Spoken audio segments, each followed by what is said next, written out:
Financial headlines love big numbers, and they know how to grab our attention with eye-popping figures and dramatic language. So when a recent story claimed there was a $214 billion Canadian trade deal, it certainly turned heads and sparked plenty of conversation. But here's the truth. There's actually no such deal. The headline, while dramatic, doesn't reflect reality. That massive number is really just a mashup of two separate figures: the total value of all private equity deals across the Americas in a recent quarter, and Ontario's record-setting provincial budget, which made headlines on its own for its ambitious spending. This confusion isn't just a simple mistake, it actually hides the real story. North America's economy isn't being transformed overnight by a single bold government agreement. Instead, it's being shaped by thousands of smaller, more cautious decisions made every day in boardrooms and investment committees as investors try to navigate a volatile and unpredictable global market. The real action isn't happening in Parliament or in government press conferences, but in the private sector, where companies are quietly adapting to uncertainty with long-term strategies and careful planning. To truly understand what's happening, we need to look past the headlines and dig into the trends that are actually driving capital flows and investment decisions. Why are investors pulling back in some sectors, choosing caution and restraint, while doubling down in others, betting big on areas they believe have long-term potential? The boldest and most impactful moves aren't coming from politicians or government budgets, but from corporate giants and innovative companies adapting to a new economic reality that's still taking shape. So let's dig deeper into what's actually driving North American trade and investment today, beyond the headlines and the hype, because the real story is far more complex, nuanced, and revealing than any headline suggests, and understanding it is the key to seeing where the economy is truly headed. Despite the hype, the mood in North American investment circles is cautious. Investors are wary, and the atmosphere is filled with uncertainty. In Canada, private equity deal value crashed to a 20-quarter low, just $6.05 billion in Q2 2025, down from nearly $28 billion the previous quarter. This dramatic drop has sent shockwaves through the market. This isn't just a Canadian story. The ripple effects are being felt across the continent. Across the Americas, private equity investment hit a 6-quarter low of $213.9 billion. The decline is widespread and concerning. Investors everywhere are pausing, reassessing risks, and waiting for clarity amid shifting trade policies. The uncertainty is palpable. The era of easy cross-border expansion has given way to risk mitigation and asset protection. Companies are now more focused on safeguarding their existing assets. The main culprit? Uncertainty, especially around trade tariffs and policy changes. These factors are creating a climate of hesitation.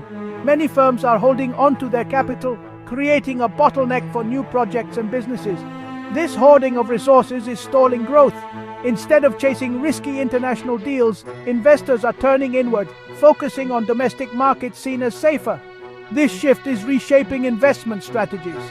This retreat from globalization threatens North America's tradition of innovation and collaboration. The long-term impact could be significant. The result, a more fragmented, less dynamic marketplace. The future of North American trade hangs in the balance.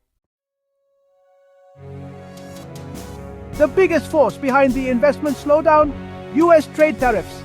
These tariffs have become a defining feature of the current economic landscape, impacting not just the flow of goods, but also the flow of capital and confidence across borders.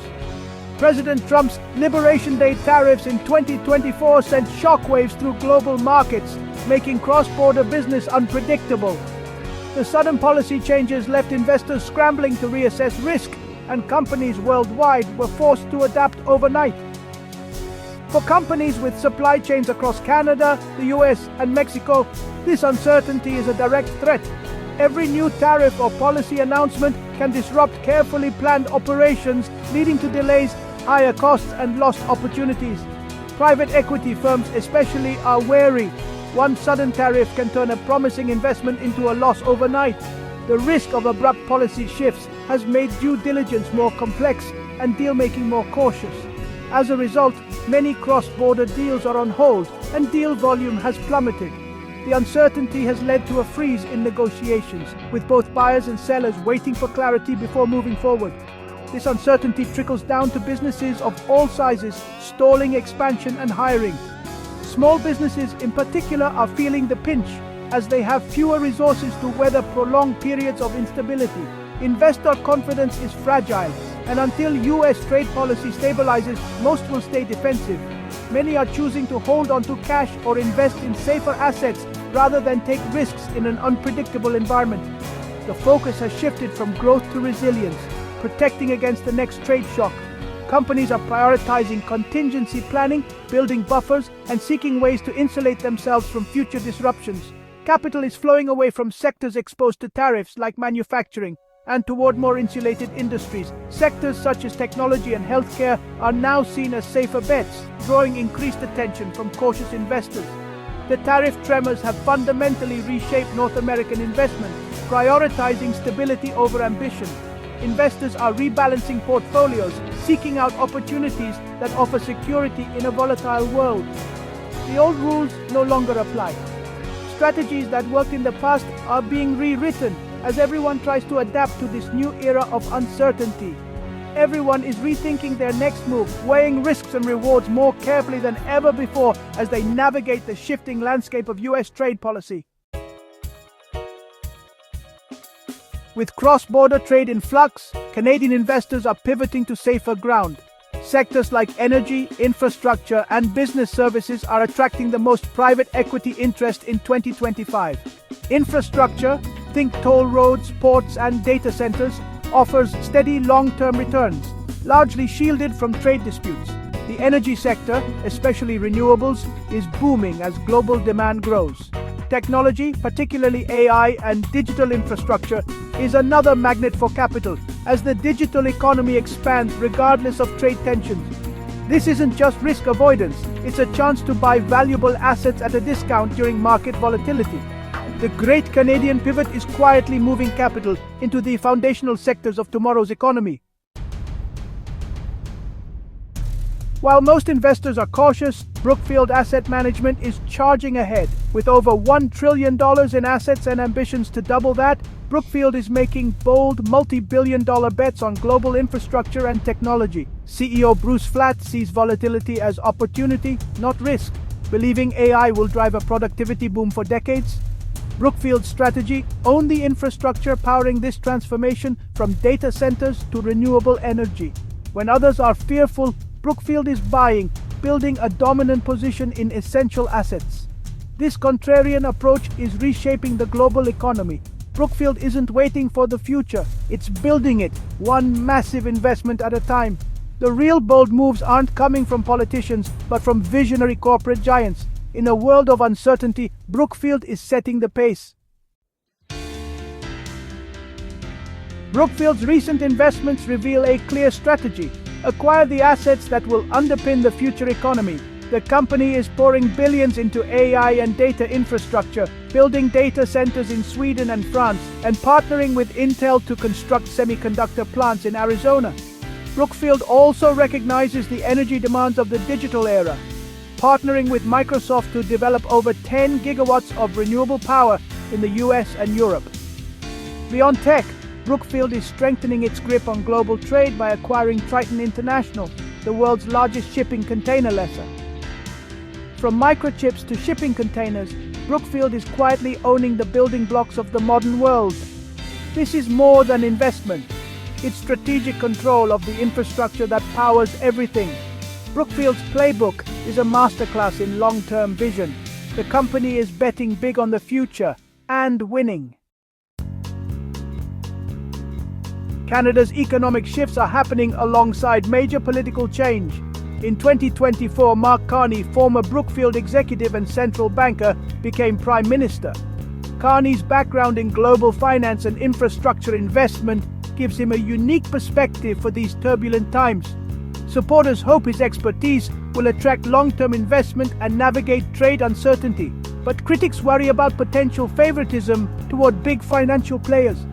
The challenge for Carney's government is to balance global capital with policies that benefit all Canadians. As Canada faces tariffs and a slowing economy, leadership in Ottawa will be crucial. Carney's test: steer the country through uncertainty, ensuring investment benefits everyone. While Brookfield projects confidence, Ontario, the heart of Canada's economy, is feeling the strain. Growth has slowed to a crawl, with the province expecting just 0.3% expansion in 2024. High inflation and interest rates are squeezing households and businesses, discouraging investment. Ontario's record $214.5 billion budget aims to address urgent needs but comes with a nearly $10 billion deficit.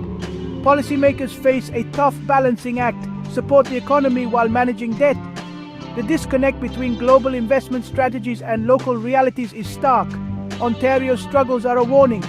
The benefits of big-picture investments take time to reach the ground. For now, many Canadians are feeling the pinch of economic slowdown. So what does all this mean for the average Canadian? The investment slowdown threatens jobs as companies delay expansion and hiring. But the pivot to infrastructure, energy, and tech could create new, high-skilled opportunities if Canadians are prepared. Governments and schools must help workers adapt to these shifts. Investments in green energy and digital infrastructure promise better services, but also bring local challenges. Canadians will need to balance the benefits of modernization with the disruptions it brings. The real story isn't a single trade deal, but the tension between political uncertainty and corporate vision. Resilience and adaptability will be key for Canadians navigating this new landscape. The future depends on ensuring that the wealth generated by bold investments is reinvested in our communities.